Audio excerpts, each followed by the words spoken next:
আসসালামু আলাইকুম প্রিয় বন্ধুরা, আমার চ্যানেলে আপনাদেরকে স্বাগতম। আজ আমি আপনাদের সাথে মরিশাসের ভিসা সংক্রান্ত সবশেষ আপডেট দিতে যাচ্ছি। আমি কথা বলবো মরিশাসের ভিসা সংখ্যা কেমন, কোন সেক্টরে বেশি ভিসা পাওয়া যাচ্ছে, ভিসা হওয়ার সম্ভাবনা কেমন এবং মরিশাস নিয়ে নতুন কোনো খবর আছে কিনা তা নিয়ে আমি এই আপডেটটি আপনাদের সাথে শেয়ার করব।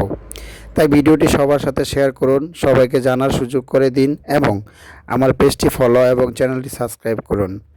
আমার কোনো এজেন্ট নেই, আমি আপনাদের কাছে কোনো মিথ্যা বলছি না এবং কাউকে ভুল তথ্য বা ধোঁকা দেব না।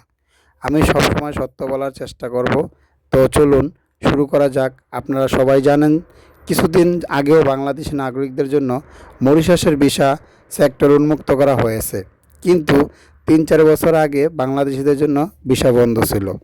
কিভাবে ভিসা বন্ধ হয়েছিল, কেন বন্ধ হয়েছিল এবং কি কারণে আবারও বন্ধ হতে পারে তা আমি আমার আগের ভিডিওতে অথবা লাইভে আপনাদের সাথে বিস্তারিত জানানোর চেষ্টা করেছি। আপনারা আমার ভিডিও বা পেজ ফলো করলে এই বিষয়ে সব কিছুই জানতে পারবেন। অনেকেই জানতে চাচ্ছেন মরিশাসের ভিসা বর্তমানে চালু আছে কিনা, ভিসা হওয়ার হার কেমন এবং কোন সেক্টরে কেমন ভিসা পাওয়া যাচ্ছে। হ্যাঁ, মরিশাসের ভিসা বর্তমানে চালু রয়েছে, তবে মরিশাসের সাধারণ ভিসার হার বেশ কম। যদি ১০০টি ফাইল জমা দেওয়া হয় তবে তার মধ্যে মাত্র ৫ থেকে ১০টি ভিসা হচ্ছে।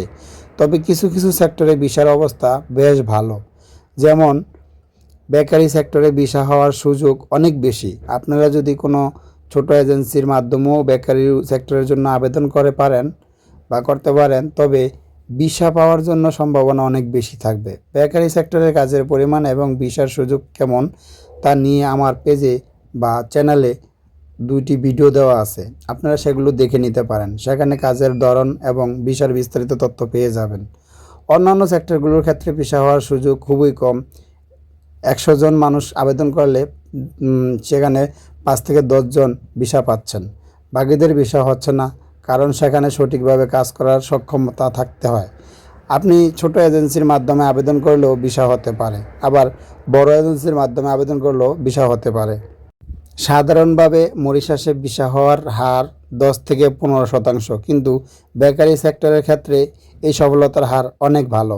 কিছুদিন আগে আমাদের দূতাবাসের একজন নারী কর্মী মরিশাস থেকে পালিয়ে যান।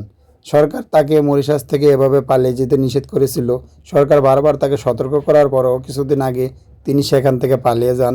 সরকার তাকে এই কাজ থেকে বিরত থাকার জন্য বারবার নির্দেশ দিয়েছিল। ভিডিওটি ভালো লাগলে অবশ্যই চ্যানেলটি সাবস্ক্রাইব করে দিবেন। ভিডিওটি দেখার জন্য আপনাদের সবাইকে অসংখ্য ধন্যবাদ। এই ভিডিও দেখার পরে আপনার যদি কোনো মন্তব্য থাকে অবশ্যই কমেন্ট করে জানাতে ভুলবেন না এবং চ্যানেলটি সাবস্ক্রাইব করে সাথেই থাকবেন।